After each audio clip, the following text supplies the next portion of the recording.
हम लोग जो वास्तविक संख्या का प्रश्नावली 1.2 देखेंगे क्लास 10 का। इसमें पहला क्वेश्चन है हमारा क्या, निम्नलिखित संख्याओं को अभाज्य गुणनखंडों के गुणनफल के रूप में व्यक्त करें। अभाज्य संख्या ऐसी संख्या होती है जिसमें एक और स्वयं से भाग लगे और किसी से भाग नहीं लगता है, सिर्फ एक और खुद से विभाजित हो, उसको हम लोग बोलेंगे अभाज्य संख्या।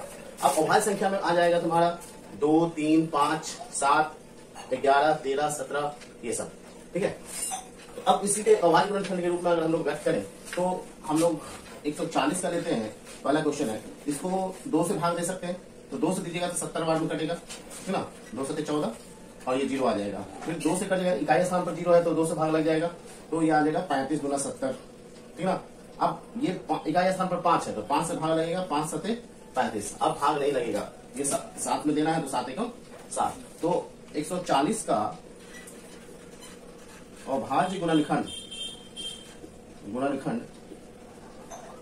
बराबर कितना हो जाएगा, 2 गुना 2 गुना 5 गुना 7, यही ना आएगा, 2 गुना 2 गुना 5 गुना 7। इसको हम क्या लिख सकते हैं, 2 का स्क्वायर लिख सकते हैं, गुना 5 लिख सकते हैं, गुना 7 लिख सकते हैं। यही हमारा अभाज्य गुणनखंड है, ठीक है। बस इतना ही आप बना दीजिएगा, बन जाएगा, ठीक है। एक बड़ा वाला क्वेश्चन ले लेते हैं, 3rd नंबर, ठीक है। जैसे 3825, इसमें जो है 8 और 10, 5, 15, 3, 18। अगर संख्याओं के अंकों का योगफल 3 से विभाजित हो तो संख्या क्या हो जाएगी, 3 से विभाजित हो जाएगी। संख्याओं के अंकों का योगफल 18 है, 18 है तो इसका मतलब है कि ये 3 से विभाजित हो जाएगी, ठीक ना। इसीलिए जो है 5 नहीं लेंगे हम लोग, क्या ले रहे हैं, 3 ले रहे हैं। 3 लेंगे तो 3 से भाग दीजिए, 3 एकम 3, 3 दूना 6, बच गया 2, 22 हो जाएगा, 3 सते 21, 1 बचेगा, 15 हो जाएगा, 3 5 15। अब देखिए तो 7 2 9, 9 1 10 5 15, अभी भी 3 से लग जाएगा, तो 3 से लगाइएगा, 3 चौका 12, 3 दूना 6 और 3 5 15। फिर जो है देखिएगा 4 2 6 5 11, अब तो नहीं लगेगा 3 से, अब लगेगा 5 से, तो 5 से लगेगा तो 5 8 40, 2 बचा, अब हो गया 25, 5 5 25, अब फिर 5 से 17 25 85, ठीक है। अब ये हो जाएगा 17, 17 एकम 17। अब जो है इसका मतलब हो गया 3825 का अभाज्य गुणनखंड बराबर कितना आ जाएगा, 3 गुना 3 गुना 5 गुना 5 गुना 17। इसको लिख सकते हैं 3 का स्क्वायर गुना 5 का स्क्वायर गुना 17, यही आपका आंसर आएगा, ठीक है। इसी तरह से अभाज्य गुणनखंड आप बनाएंगे। अब देखते हैं दूसरा नंबर क्वेश्चन है, पूर्णांकों के निम्नलिखित युग्मों के एचसीएफ और एलसीएम ज्ञात कीजिए तथा इसकी जांच कीजिए कि 2 संख्याओं का गुणनफल एचसीएफ गुना एलसीएम है। तो हम लोग को ये इसमें एक फॉर्मूला दिया हुआ रहेगा,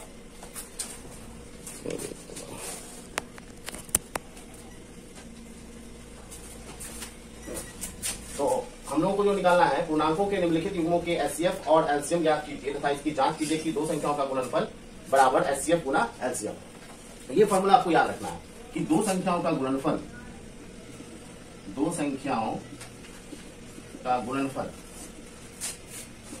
बराबर होता है एचसीएफ गुना एलसीएम। अगर 2 संख्याओं का गुणनफल दिया हो और एचसीएफ या एलसीएम में से कोई एक दिया हो तो हम लोग निकाल सकते हैं एचसीएफ या एलसीएम को। तो जो दिया रहेगा वो, अगर एचसीएफ दिया तो एलसीएम निकल जाएगा और एलसीएम दिया तो एचसीएफ निकल जाएगा। तो यहां से एचसीएफ इज इक्वल टू हो जाएगा 2 संख्याओं का गुणनफल बटा एलसीएम। और अगर एलसीएम निकालना है तो हो जाएगा 2 संख्याओं का गुणनफल बटा एचसीएफ, ठीक ना। ये हमारा फॉर्मूला होगा। और 2 संख्याओं का गुणनफल जो है होता है, 2 संख्याओं का गुणनफल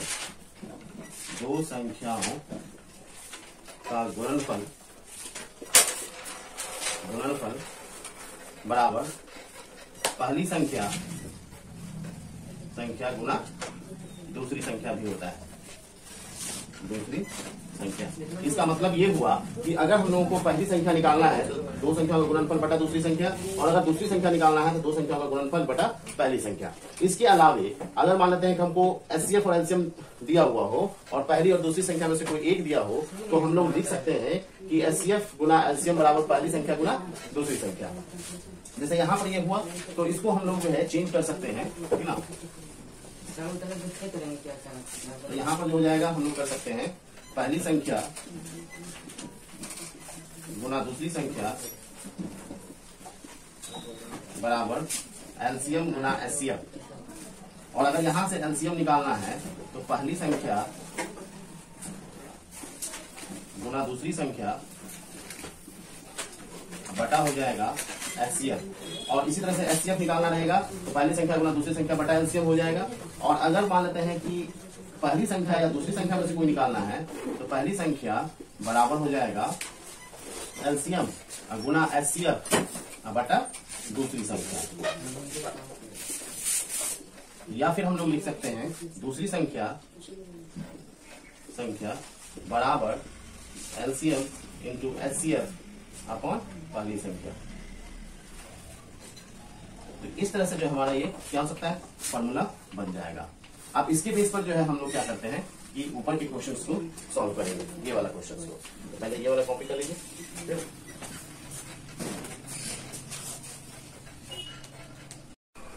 चल अब हम लोग देखेंगे कि इसका जो है कैसे जो हम लोग निकालेंगे एचसीएफ और एलसीएम ज्ञात करेंगे, ठीक है। और ये साबित करेंगे कि दो संख्याओं का गुणनफल जो है एचसीएफ गुना एलसीएम है नहीं है। इसके लिए क्या करेंगे, सबसे पहले तो एचसीएफ और एलसीएम निकालना है। एचसीएफ और एलसीएम जो है अभाज्य गुणनखंड विधि से निकाला जाता है।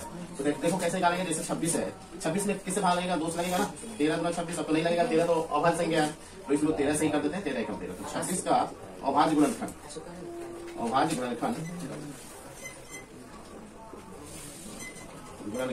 बराबर 2 गुना 13, ठीक है।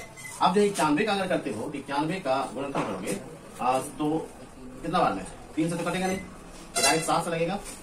फिर 7 91 13 बार में कट जाएगा और 13 एकम 13।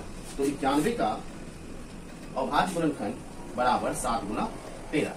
तो यहां से 900 यानी एचसीएफ जो है 26 और 91 का जो होगा एचसीएफ जो होता है जो दोनों में अगर 2 से ज्यादा है तो तीनों में जो गुणनखंड कॉमन होगा वही उसका एचसीएफ हो जाएगा। तो कॉमन हमारा क्या है 13 आ जाएगा, ठीक है। और एलसीएम अगर निकालना चाहें तो एलसीएम जो है 26 और 91 का ये हो जाएगा 13। तो जो मैच कर रहा है वो एक छोड़ोगे और जो नहीं मैच कर रहा है उसको भी ले लो। 2 गुना 7 13 7 91 या दूना 2 एकम 2 9 18 182। अब हम लोगों को जांचना है कि हमारा जो है यह जो है सही है कि नहीं। तो संख्याओं का गुणनफल क्या हो जाएगा, संख्याओं का गुणनफल। तो गुणनफल मतलब हो गया तुम्हारा 26 गुना 91। 26 गुना 91 करोगे तो हम रफली का 66, ठीक है। अब जो है एचसीएफ इंटू एलसीएम करिएगा, एचसीएफ इंटू एलसीएम। तो एचसीएफ हमारा आया है 13 और एलसीएम आया है 182 है 182, ठीक है। अब हम लोग जो है इसका देखेंगे कि 23 66 देखिए जैसे प्रोडक्ट आया तो इसलिए जो हो जाएगा, इसलिए क्या हुआ, इसलिए दो संख्याओं का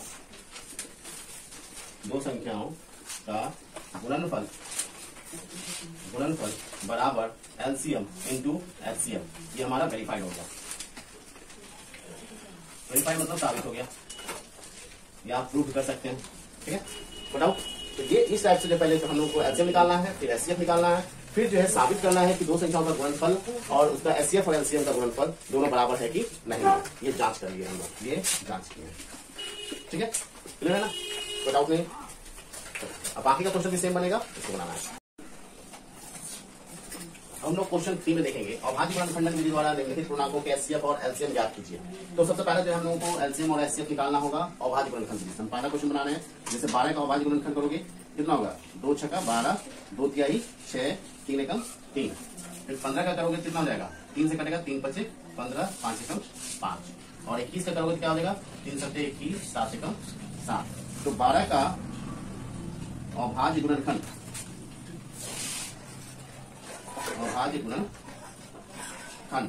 बराबर हो जाएगा कितना, 2 गुना 3, यानी इसको लिख सकते हो 2 का स्क्वायर गुना 3। 15 का अभाज्य गुणनखंड बराबर 3 गुना 5 और 21 का अभाज्य गुणनखंड बराबर 3 गुना 7। तो एचसीएफ जो होगा जो तीनों में मैच करेगा वो आएगा, तो 3 तो हो जाएगा, तीनों में एक ही 3 है तो ये 3 हो जाएगा। अब एचसीएफ हमारा आ गया 3 और एलसीएम जो होगा, एलसीएम जो हो जाएगा जो मैच किया तो वो ले लेंगे। तो यहाँ हमारा 3 है, 3 दिख रहा है, 3 हम लोग ले लिए। तीनों में से एक जो है वो लेंगे, कॉमन जो कॉमन होता है वो एक ही लेते हैं। और फिर जो नहीं मैच किया है वो लेंगे, जैसे 5 और 7, 5 गुना 7 और ये 2 का स्क्वायर, तो हो जाएगा 2 का स्क्वायर को हम लोग 2 गुना 2 लिख सकते हैं, ठीक है।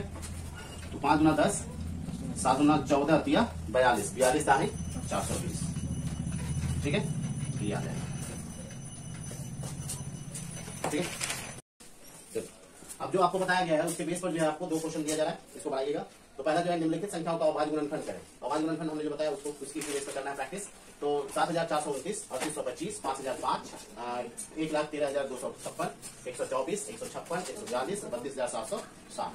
अब जो है दूसरा क्वेश्चन है, अभाज्य गुणनफल के प्रयोग से निम्नलिखित के 900 और 900 ज्ञात करें एवं 2 संख्याओं की दशा में, अगर 2 संख्या दिया हुआ है तो अगर वैसा है तो फिर 900 और 900 का गुणनफल बराबर होगा दोनों संख्याओं का गुणनफल को सत्यापित करना है। जो जांच करने के बताए थे क्वेश्चन नंबर 2 में, वैसे ही बनाना है। उसके लिए प्रैक्टिस है। 26 91, 336 और 54 के बीच, 12 15 21, 108 240 504, 6 और 20, 17 और 25, 510 और 92, 6 72 और 120, 17 23 और 29, 540 805 990 और 8 9 और 25 के बीच। ठीक है, इसको सॉल्व करिएगा, ये आपका होमवर्क है।